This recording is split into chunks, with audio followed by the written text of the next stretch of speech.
Are you ready for a reboot? Welcome to the Sheila Mac Show, reality at its finest. History reminds us those hit hardest often become the change makers. This year, we've all hit crazy economic, social, and emotional rock bottoms. We all get knocked down. Something hits globally, locally, personally. It affects our health, finances, our relationships. We have to recreate a business or career. Each show, Sheila and her special guest will be sharing their reboot stories, guiding you with real solutions to upgrade and up-level emotionally, mentally, physically, spiritually, and financially. Here on NBC's KCAA Radio. If you're ready to pull yourself up by the bootstraps and bra straps, enjoy a listen.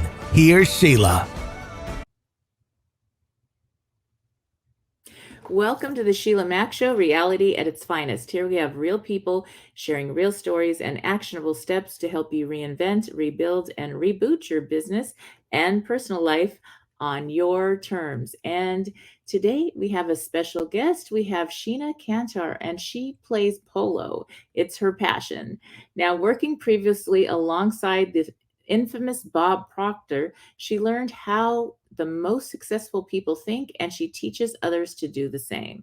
In her previous life, she was a corporate leadership trainer and loved the sales and marketing and business, which brought her great success. But now, as much fun as that was, she is doing what she's doing now. She still loves living her best life. All right, welcome to the show, Sheena. Thank you for having me here, Sheila. All right. And I like to start off by asking, my show is based on my new best-selling book, Bootstraps and Bra Straps, the formula to go from rock bottom back into action in any situation. I wrote it right before the pandemic. I had no idea we were going to hit so many crazy, interesting situations. And so I wanted to ask if you had a story about a time in your business or personal life that you could share with the audience, and how maybe there was a time where you hit a tough situation and how you got back on track. Yeah, no problem. I mean, I think we've all had tough situations, haven't we? So this one was just, it hit me out of the blue, but yet when I looked back on it, I realized I could see the whole thought pattern that brought me down. So nothing really, what I realized was nothing happens out of the oblivious. It happens out of the oblivion. It happens out of being oblivious. And so now that when I started to study my own thought processes, I thought, I see my downfall. So basically, I was one of those people who couldn't get enough qualifications, studied to master's level in different things, NLP, hypnotherapy, coaching, etc. But it was just, I had so much knowledge, but I didn't have the results. And I was working so hard, but I still couldn't seem to break through that ceiling that I wanted to break through. And it all just seemed to go in the opposite direction. Now, one of the things, Sheila, that I realized that I'd done, that I thought if I took myself away from everything I loved and put myself in a wee room, basically for 6 months, that I could really thrash it out and I could really get results. Well, denying yourself gets absolutely nothing. And I just went straight downhill and lost everything: house, car, job, everything. And I ended up in a 2 up, 2 down in the middle of a city that I'd never lived in something like that before. And for 2 years, I fought myself. I was so in resistance. It was my ego, wasn't it? It was just literally my ego was in resistance to what had happened. And then just one day I thought, I give up. I don't know what to do. It was like I handed it over to infinite intelligence, going, I don't know, diddly squit. I know nothing. Please help. But I accepted where I was. I appreciated my home. I tidied it up more. I loved it because it was just at the start of COVID, actually, Sheila. And I realized, well, looks like we're not going anywhere now. And within 3 months, I'd literally moved house into the house that I had drawn out for 6 months.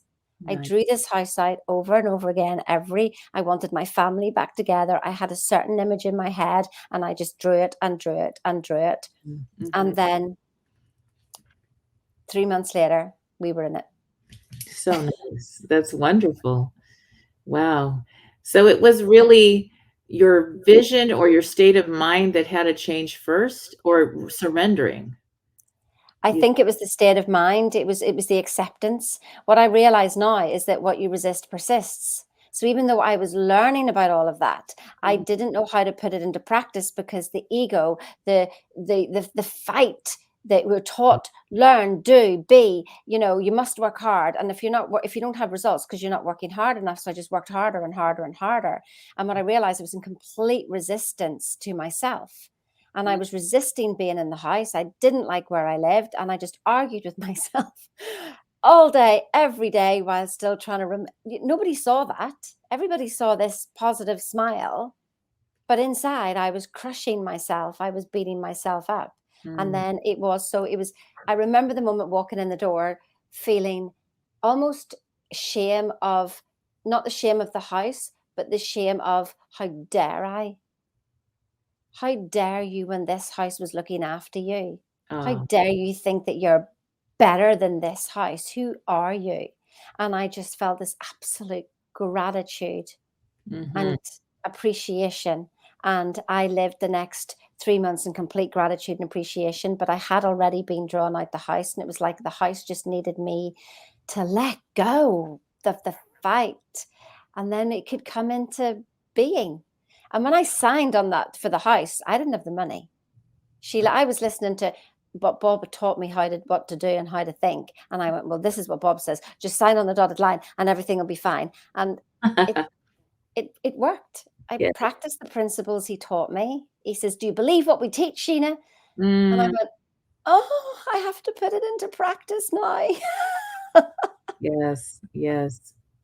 That's the mind, kind of our mental mind of what we're taught in this realm and what really exists are so different. And sometimes you have to ignore the person in the mind that's what, your mom's voice or your teacher's voice or whatever we've been taught that's right or wrong. I totally hear you. I mean, gosh, I lost my house in 2017 in Ventura, California, in this fire. And within a few months, with the mindset and lots of training, I was able to move to Beverly Hills and get a beautiful house, and then get a second house right before the pandemic, got a second vacation home. And so there's still people sitting there because their house burned down where I used to live. And it wasn't anything different except for the mindset. And they thought I was flipping crazy. They thought I was mad because I was like, nope, I've got this. So it is. And I had to believe that. There's something about the faith of that. Yeah, I mean, first they laugh at you, then they criticize you, and then they go, oh my goodness, look at you, look at you've done. And it's almost like, I didn't tell anybody about my house drawing. And whenever then that I had word that this house was available, then I kept it to myself. I sort of muttered to Wolfgang, who's my partner, about moving house, but I don't think he really believed me because I said, we're going to do this in 6 weeks. And I don't think he believed me. And I couldn't even tell him then because I knew that my vibration, it's almost as if giving birth, that you protect the baby. And you don't tell anybody, you don't have anybody hoking and poking. And whenever you're pregnant, and just, let me just go in there and just check the baby's there. So I didn't have any of that. And it was even on the Friday, I told him we're moving on the Saturday. And he went, but Sheena, we've done nothing. We haven't cleaned the house. We've done nothing. And I went, I know, this is great. We're going to do it all at the weekend. Oh my, that's great. And we did. And what was brilliant, Sheila, was how I'd drawn the house, because it was just like, we're still taught move forward, but I didn't stop to really appreciate. And it was probably about 3 months later that I was cooking some dinner for my kids, and the scene that I had in my head, because it's a heart centered, it wasn't my head that got the result, it was my heart. My heart wanted to bring everybody back together, and I had a vision of cooking a certain dinner and my kids behind on the couch laughing and joking, and I was right in the middle of it cooking the exact dinner, and I went, this is what I saw. Yes. Then I looked at my drawing and I went, oh my goodness, the sun is exactly where I've drawn it. Oh, wow. The stables are where I've drawn it. There was lots of other things, but even there's a private airport down the road. And so there's private jets that go over, and I'd even drawn a private jet. Oh, and wow. so I sat there and looked at it and went, I'd seen this house somewhere before. And now I've been brought to it. because I, like, as you say, the surrender, the gratitude, I don't know. I don't know how to get myself out of this. Yeah. I know now how I got into it, but I don't know how to get out of it. It is. It's people think it's a miracle, but I think if you use it, the more you use it, the more you realize that's just the way it is.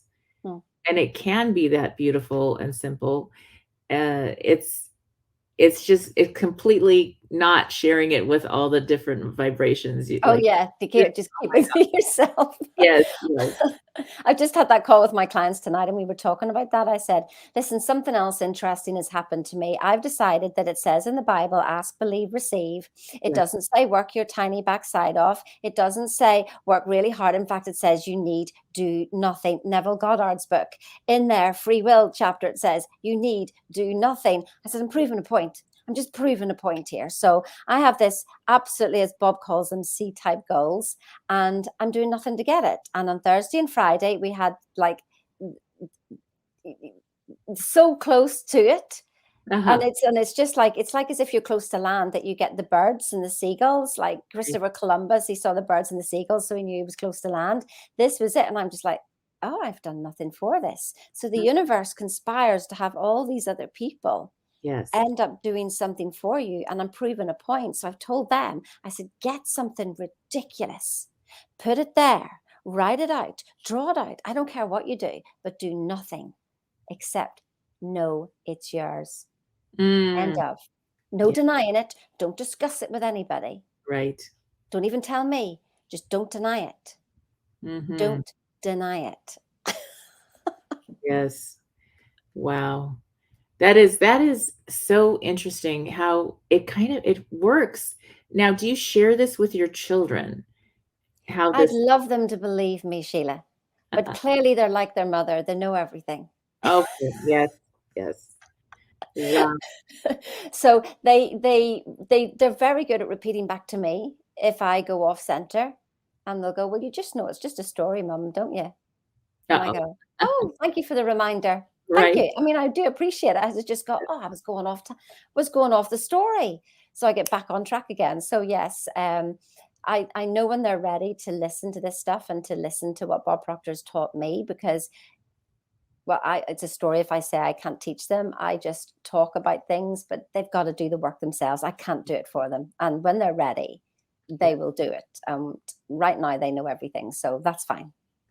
Just like their mother. I knew everything. Clearly not. Yes, yes. It comes to a certain age where then they start to realize and they're, oh, okay, there was something to that. How did that work again? How do you do that? So Yeah. yeah, I totally agree. So now for people listening in, I'd love for you to share a little bit about a little bit more about how you got drawn into Bob Proctor's work and what was your main learnings from what he taught. Well, it was at that time when I lost everything, and I was still studying, and it just got to the point where I thought, something's missing. I've done what everybody told me to do. They said if you get up at 5 o'clock in the morning, you'll be successful. They'll say if you do your affirmations, you'll be successful. They say if you work really hard, and so I have ticked every box that needed to go, but I still didn't have the results. Something was missing. And so I had a Bob Proctor consultant who had been talking to me over about 6 month period, and everything she said, I was going, yeah, but I know that. Yeah, I Uh-oh. know that. I know that. And then she just said to me one day, she went, clearly not, Sheena. Look at your results. Mm. That was the smack in the face, which I needed. And I just went, oh my God, you're right. I'm too top heavy. And so that's what started me just going, I started to do thinking into results, the program. And then I got results straight away in the first month. So I had 40,000 come in, and I was like, oh my God, I know this. This is brilliant. Okay, guess what came back again? The know-it-all. The ego wants to know. It thinks, I've got this, no problem. So what happened? Lost it all again. Uh-huh. And couldn't scramble my way back up again. So in the November, I remember I just went, that's it, I'm going straight to Bob. Nice. Clearly, I thought that if I attached myself to Bob, that I would just automatically be successful. Another one of those myths that you're told, to be around successful people and you will be successful.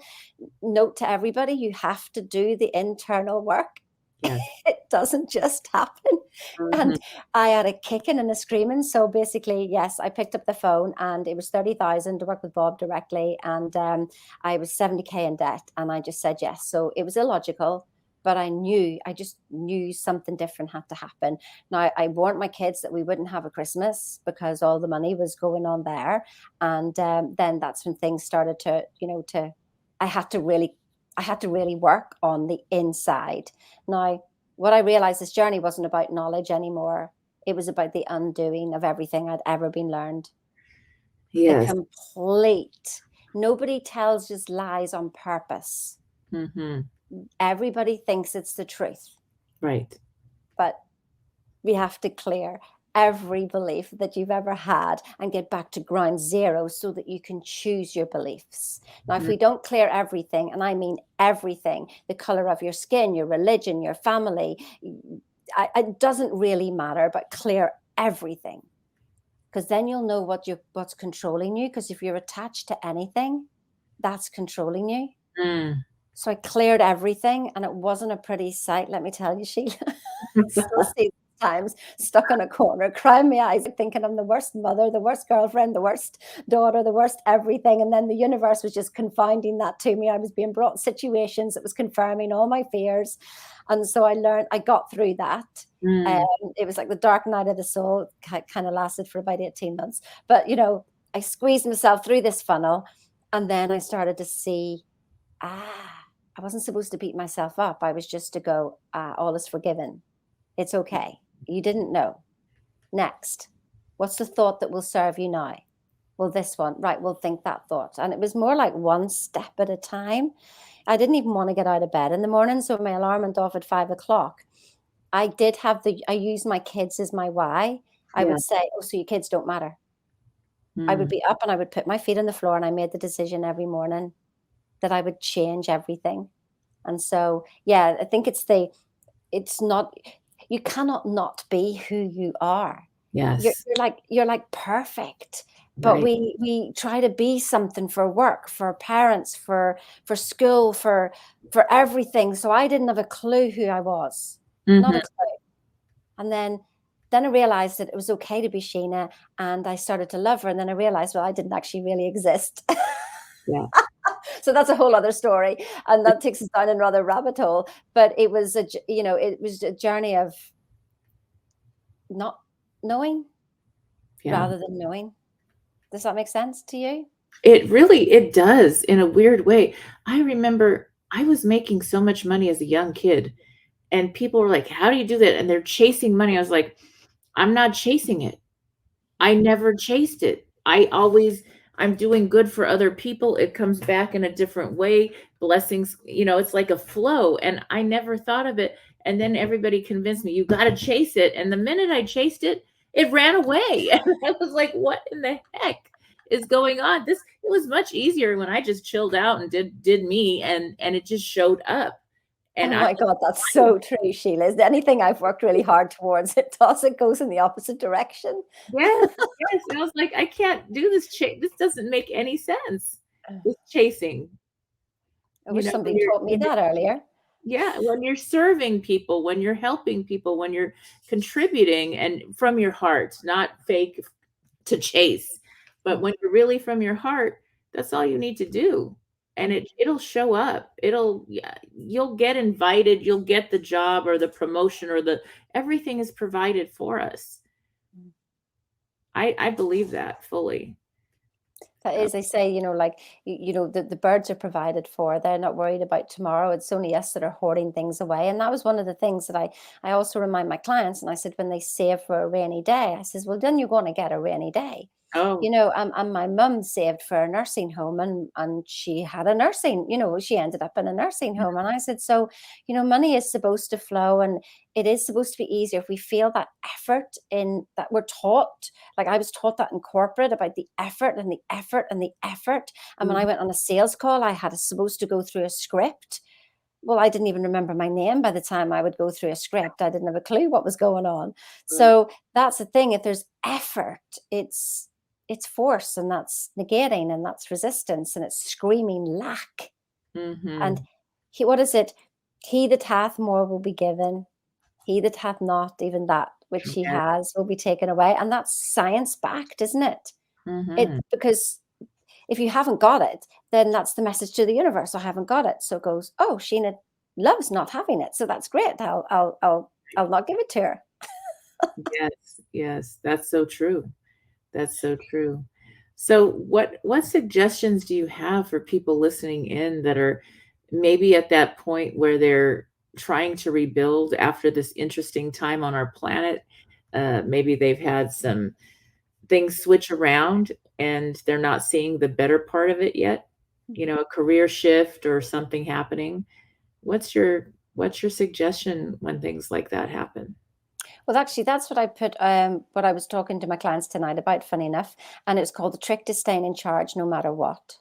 And it's all to do with perception. Mhm. So Bob taught us intellectual faculties, the 6 intellectual faculties. But if we use them in one way, we're going against ourselves. And if we use them in another way, it's working for us. And it all starts with perception. And that would be the concept of yourself. So do you think that you're just a human? Do you Mm, think that your skin and bone and the brain is locked up in there and that's all you are? And that this planet, I don't know, for some reason, it's just magically hanging in the air, all perfectly calculated. And what is going on? So if anybody who's listening, you can write these down. And it's perception, reason, imagination, will, memory, intuition. hmm. And so if our perception, so to use them negatively would be, if our perception is, well, I'm just a human and I only know what I know, then we'll reason on things can only work out the way they've always worked out. So I'm thinking, so I use my imagination, not creatively. I all I see is it not working out, not working out, not working out. And I think of all these conversations that I have to have. The will, I end up using it externally, making things happen, such force, such effort. And you can do it that way, but it's exhausting.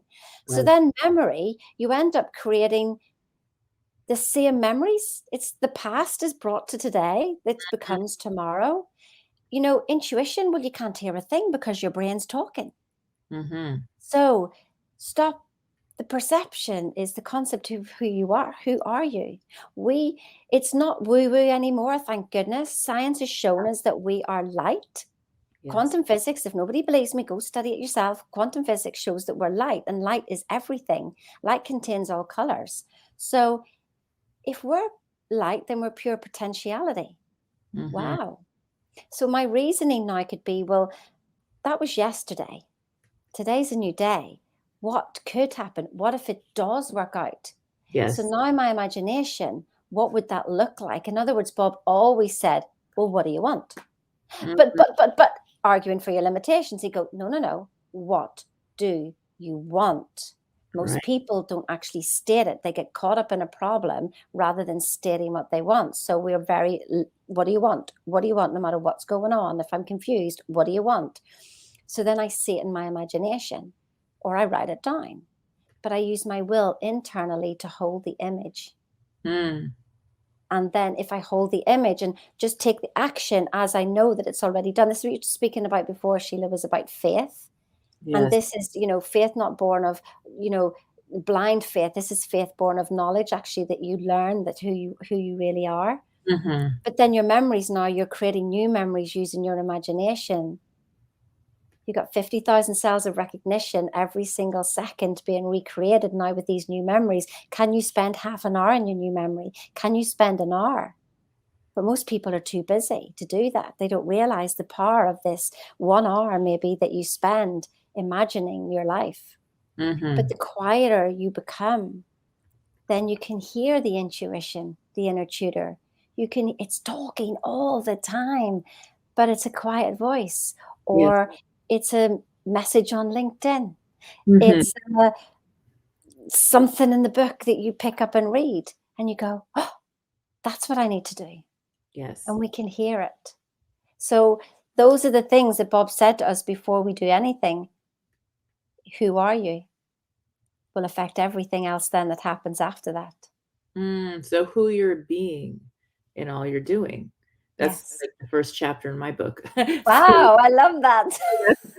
it's like my mantra after I had my fire, that house fire, was like, it doesn't matter if I'm living in a 400 square foot prefab home that I had done vacation rentals in. I was in this little tiny shed room because there's nowhere to stay. And I thought, no, it's how I show up. It doesn't matter if I have nothing or everything. It's who am I? Yeah. That's more important, and everything else will show up. That was the whole thing that got me out of that so fast. Wow. And that's where, Viktor Frankl, isn't it, in Man's Search for Meaning? How anybody, wow, is just the story of that. But, to be able to walk out of a concentration camp and say they could take everything, but they could not take my mind. Yes. Powerful. Yeah. That's it. That's it. Yeah. Incredible. Yeah. So now I'd love to hear how you're serving other people. How are you working with other people? What your program entails? I think one of the best ways to serve people, Sheila, doesn't take a lot of effort. Like we were talking before, your attitude, just being what you cannot not be. Allowing yourself to be you, you will feel the space, you will feel the freedom. And if you walk into a shopping mall, your very presence is going to change people. Imagine smiling at somebody and just saying hello. Yeah. Maybe nobody said hello to them for so long and you put a smile on their face. Like that's the first way that I think that when we can serve people, we're always serving no matter what we're doing, but we don't think we are. But no matter what job you're in, just like you said before, it doesn't matter what home you're in, what job you're in, everybody's serving everybody. It does. Even when I buy groceries, Right. I'm serving just by doing that, because everybody has to get everything in line to have those groceries there. But yeah, so that's the one thing, just to make sure that there's, everything we're doing is actually serving. So our attitude in that really does affect everything. So I work with a program, Bob Proctor's program. Now I know that he left us in the physical form in January this year. But so that means that he's just even more powerful right now, because he is in every single word of this program. So yes, his Thinking into Results program, his elite program. And to be honest, it's been a lifesaver for me. That's why when anybody talks to me about it, they can feel my heart and soul in it. And that's 12 lessons that you have for the rest of your life to teach you how to think. Not the noise, not all this, but this, think like this. But not because you want to think like Bob Proctor or Sheena Cantar, but in this funnel, which squeezed out all the thinking that was not serving me in any shape or form, so you could see myself. And it's a leadership program, and it's for people, the best people who get results. So those people, Sheila, probably like yourself, who've studied and studied and studied, but they don't have the results. So you've got the results. So by their fruit ye shall know them. And that's the thing. If you haven't got the results, you've got to look and go, hang on a minute. I've done all this work, 5-10 years.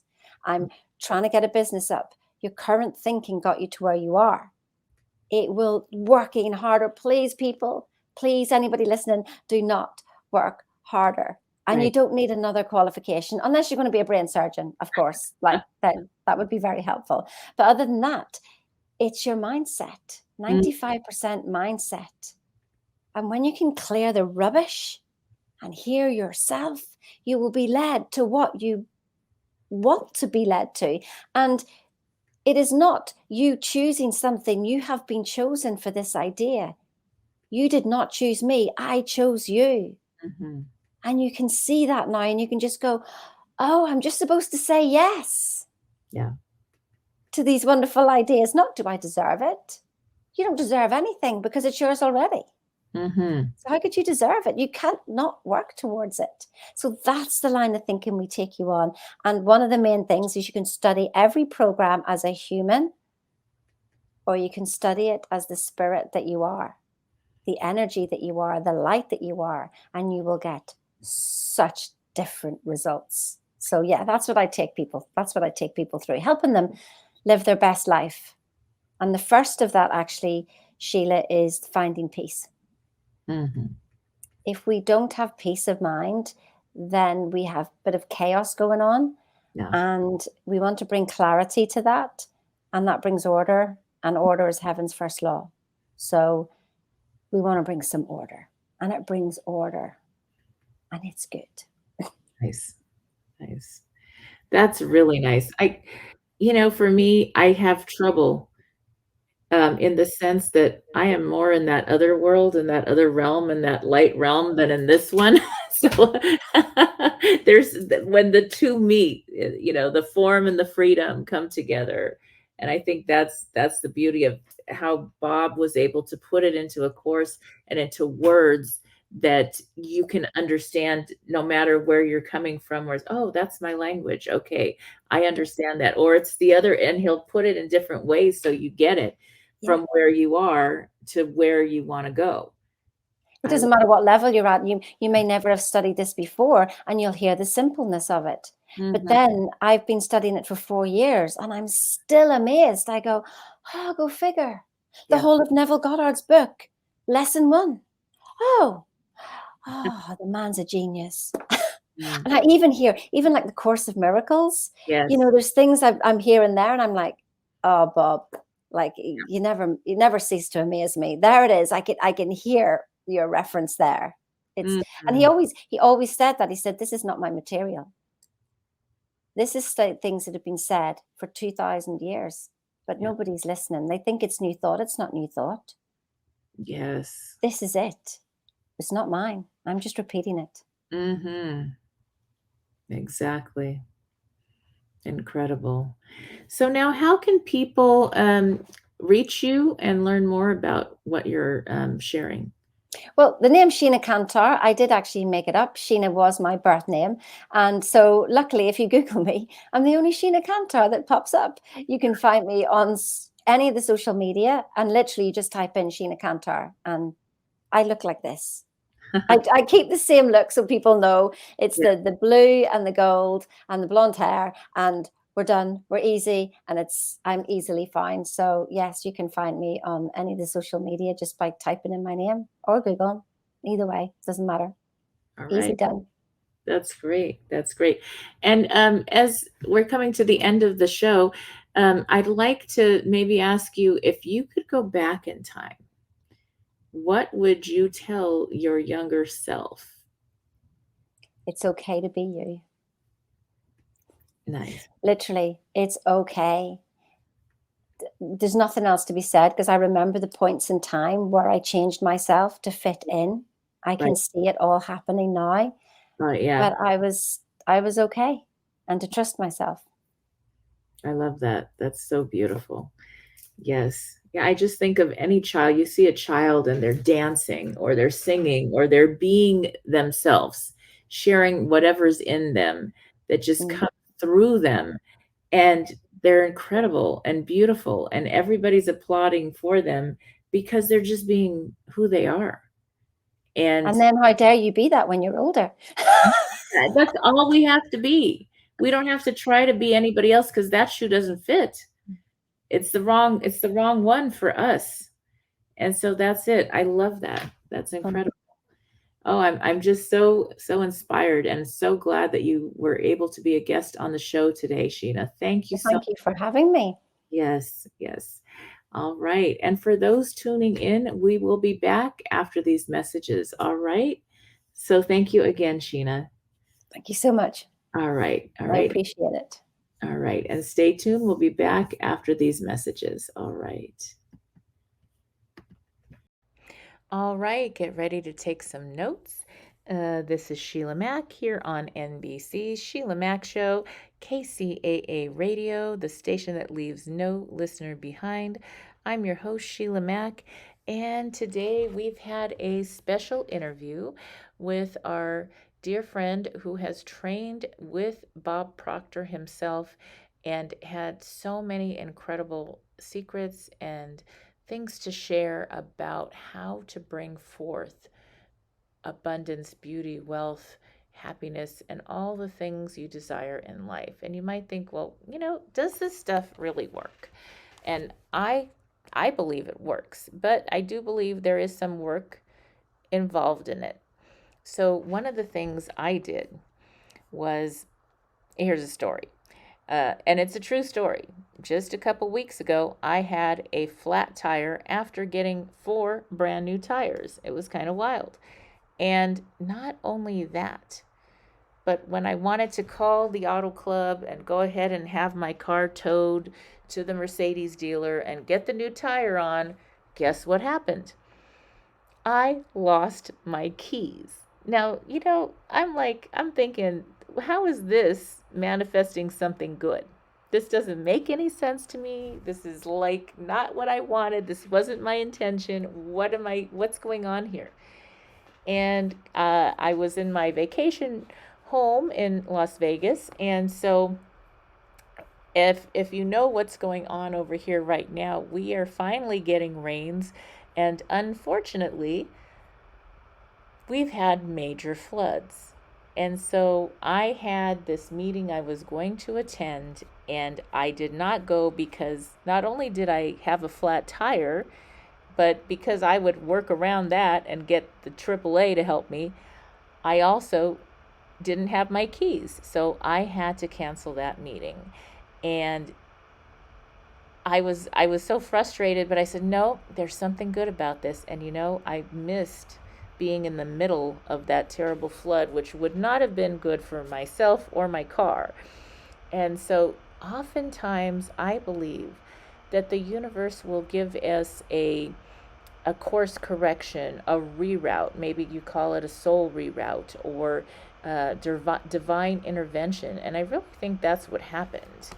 And so finally, I went with one of my grown kids, and we went over to this place we go to once a week, this Osteo Strong place, to do our weekly workout. And there I had left my keys the week before when my beautiful daughter drove me over there. So, of course, there were my keys right after the flood passed and everything was safe again.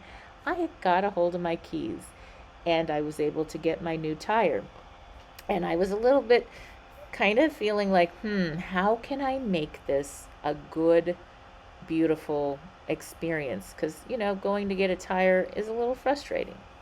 And this was me applying this law of asking, how can this be magical and fun and beautiful today? I really did this. I was all by myself and I said it out loud. How can this be more magical, fun, positive, and beautiful today? And the craziest thing happened, or did it? Because actually, as I was riding in a borrowed car, following the AAA truck that had to tow my car over to get the tire, because for some reason I did not have a spare. Isn't that funny? But anyway, so I'm getting towed over, and right across the street from where the dealership is, I found that one of my favorite new nail places, got my nails done while I was waiting. And I thought, I really would love to get my hair cut. And then I found this place to get my hair cut that was highly recommended, that I've never been to, but I loved. So I did that. And it was just really nice. Everybody at the service department treated me so well, and I made new friends sitting in the waiting room. I actually got a new client looking to transfer over and buy a home, a vacation home, also in Vegas. And as you know, I also do real estate, so that's my other thing that I do. And so all in all, everything went even better than I thought. And it was because I feel like it was because I asked that question of how can this be even better? How can this be even easier today? And so see if, just for fun, see if tomorrow or later today, or even just right now, ask the question, how can things get even easier? And see what shows up. And that is my most recent manifestation that happened, that was just so obvious and wonderful. And I really believe, again, that the universe conspires for our highest and best good. So when there's times where you feel like, oh my gosh, this isn't working out, or why is this going this way, there often is something to it that we're not seeing that's actually for the highest and best good, or for protection. And we might not see it ever. Like, I got to see that flood, but you might not know what it was that you didn't have to deal with because of that wonderful goodness that happens sometimes, that's just for your protection. So keep that in mind. Now, the other thing that I have noticed is that if you're looking for something to happen, if you're working on something, sometimes surrendering, letting go, and not trying so hard, or just making that shift to doing things differently, is going to make all the difference. So a fun other thing that happened to me a while back now was back in 2017. I did lose a home to the fires in Ventura, and I also lost my car. And so that wasn't a cool thing to happen. And I really was determined to stay on the positive side of things. I was doing my declarations and my affirmations and all the things that I mean, the fire was still burning for like a month. And I'm jumping up on my rebounder, and the neighbors are looking at me like I've lost my mind. And I borrowed a very old beater car from one of the kids, that the windows you roll up by hand. I mean, I tell you, it drove sideways, not straight. It needed so much work. And so with my clients, working in Beverly Hills, mostly with the real estate, my clients, one client called me up, which was a good friend of mine, and said, well, I'm flying in and I want to move over, and I'm coming in from Virgin Islands, meet me at the airport. And I said, okay, I'm going to rent a car. She knew about the situation. She says, no, I'll rent a car as long as you drive it, because you drive on the different side of the street. And so she rented this Mercedes, and it was the cutest thing. She said, that looks like a good car. That looks like a good car on you. And I thought, okay, that does look like a good car. It feels great. Drove it all weekend. And that's that act as if, that, go feel it, go walk the house, go drive the dream car. And the next week, I had rented, working with other clients, I did rent a Mercedes that broke down. And it was a really older model on this Turo app. And the owner came to get me and, take over the car. And then I had to Uber. And at that same moment, it was literally 4:44 in the afternoon. I looked at the time and I was like, oh, that's a magical number. Okay. But this is not magical. It was hot. It was summer. I'm in this broken down car. I'm going to be late for the client. So we rescheduled. And I get an email on the phone, because I have everything hooked up on the phone. And this alert comes in from a car dealership that wasn't a Mercedes. It was just like a general car, maybe something that one of my kids signed up for. I don't know. I never signed up for their car notice, but they said, hey, we'll give you $75 if you come in and test drive a car. And it was literally very close to where this other car had broken down. So I said, well, the $75 will be nice, because literally everything was tied up with the fire, losing the house, the car, and paying for, until you get insurance and everything straightened out is kind of tough and rough. And I had just paid for the house, so it was not a cool time. So I said, all right, I am going in a positive way. I'm just going to go test drive these cars that I can't really drive for my type of work. I need a special, a nicer car to drive the clients in. So this isn't the right type of car, but I'll go and get the $75 in groceries. And in that lot, they had a pre-owned. It only had 11,000 miles on it, which is nothing. And it was the Mercedes that looked exactly like that Mercedes that I had been driving that prior weekend with my friend, helping her find her house. And so that was just, I was like, no way, that's my car. And I said, well, I really want, I'll test drive the other car, but I really want that car. And I said, I don't know if it'll work out or what, if we can get it to the right price, because all my credit, everything's tied up. I just bought the house and lost it, lost my car, blah, blah, blah.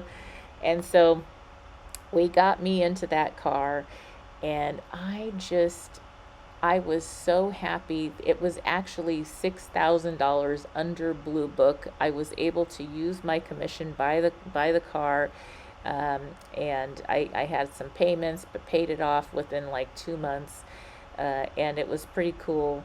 And I still drive that car today. Yes, I love that car. It is a very special car to me because it just manifested out of nothing, and it was such a miracle. So that's that faith part. That's that surrender part.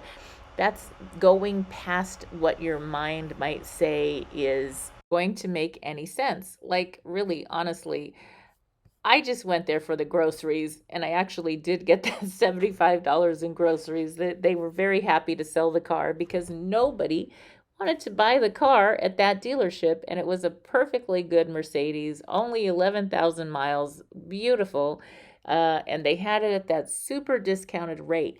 Now, if I would have listened to my mind and thought, well, I'm not going to go over there. That's not the kind of car I want. But listen to that.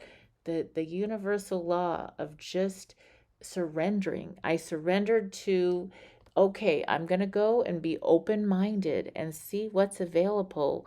And the next thing you know, boom, I get my car at the best deal ever. And they helped me out with the credit I needed for the few months to pay it off. And it was wonderful. So sometimes when we question things with that thinking mind, it keeps us blocked from the reality that's so close to us. So that's just something to think about this week. And now I'm going to share a little story about how I first encountered Think and Grow Rich when I was very young. And that's something that I know Bob Proctor always talked about. That was his book he read every day, and I do still read mine every day as well. Take a listen.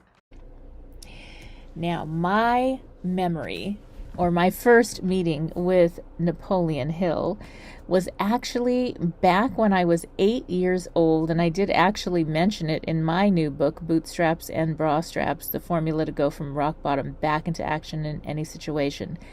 This was such a changing point in my life. I was 8 years old. I was living house to house. My family was not, my mother and father were having health issues. They weren't really able to care for me full time. So I was sent from one relative's house to the other. Sometimes I was with the healthy grandparents. Sometimes I was with a group of grandparents that wasn't so healthy, and there was a lot of abuse going on.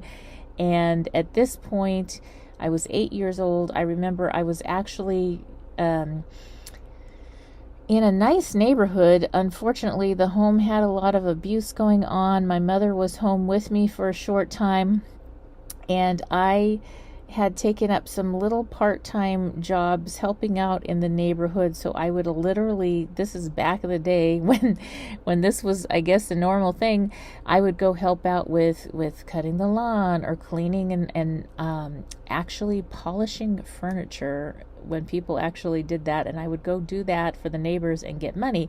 And so I went with my hard-earned money, and I went over to another neighbor's house who was having a garage sale, and I found this incredible book called Think and Grow Rich by Napoleon Hill. And at the time, my little 8-year-old mind, okay, this is 8-year-old mind, there was a lot of abuse, and my mother wasn't financially able to, or health-wise able to help me. She had polio as a child, and she had some other issues going on and emotional things. And so it was hard for her. And in my mind, I thought, okay, this book is going to do it, because it is going to tell me how to think and grow rich. And I really need to do that because I wanted to get my own house or apartment for my mother and I, so that we wouldn't have to be moving around, and she would be in a safe place and I would be in a safe place. And so I took this book home and I slept with the book. I read the book, Napoleon Hill's Think and Grow Rich, from cover to cover. This little 8-year-old girl, I read that book over and over again for an entire year, and I literally still have that original copy with me today. I keep it on my nightstand by my bed, and I still reread it from time to time, and it has been such an incredible gift. And I think that somehow it was something that the principles in there, I took that to heart, a lot of the principles in there, and I really lived by a lot of that, and the idea of creating a definite plan for carrying out your desire and beginning at once, whether you're ready or not. It is possible to rekindle your love life. Take a listen.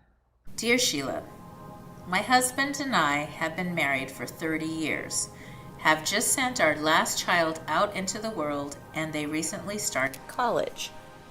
We both are professionals and each have our own hobbies and have grown apart over the years.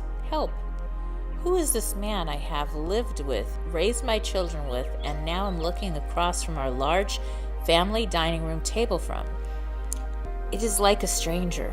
The house is quiet, the meals are smaller, our jobs have been scaled down, and now we have time and don't know what to do with each other. We are not arguing, but we really don't communicate. It is getting to be very uncomfortable. I'm actually scared. I know we are now the empty nesters, but I'm afraid that we have grown apart for so many years. I am not sure where to start. Sheila, do you have some suggestions on how we can get to know each other again, have joy with each other, and start this new season of our lives? Signed, Empty Nesters. Dear Empty Nesters, wow, what an incredible life you've had, parenting your children, having amazing careers, and now it's your time. It's time to start over, to start dating again, start having fun again. It sounds to me like you had some common ground with how to raise your children, and you did an incredible job getting your last one off to college now. Things will change again when later you have children getting married, grown children maybe having grandchildren.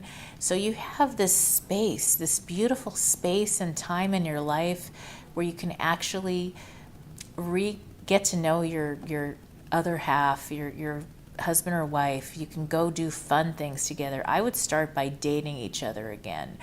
I would start by having fun. Go do the things that you wanted to do that you couldn't afford to do because you were paying for all these things for your kids. Extracurricular activities get to be yours now. What is the one vacation you wanted to do that you didn't have time to do? Now that your careers are slowing down a little bit, you have time, you're more established, you can go have fun with that.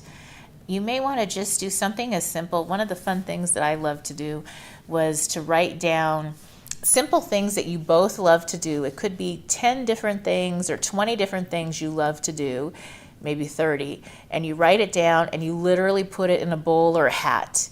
And you would just pick one day a week or 2 days a week where you just pull something from the hat. It could be, if you're in California, a trip to Catalina, or if you're in New York, you're going to take a boat ride around the Statue of Liberty or something like that. So think of fun things you like to do. It could be going to a concert or out to dinner.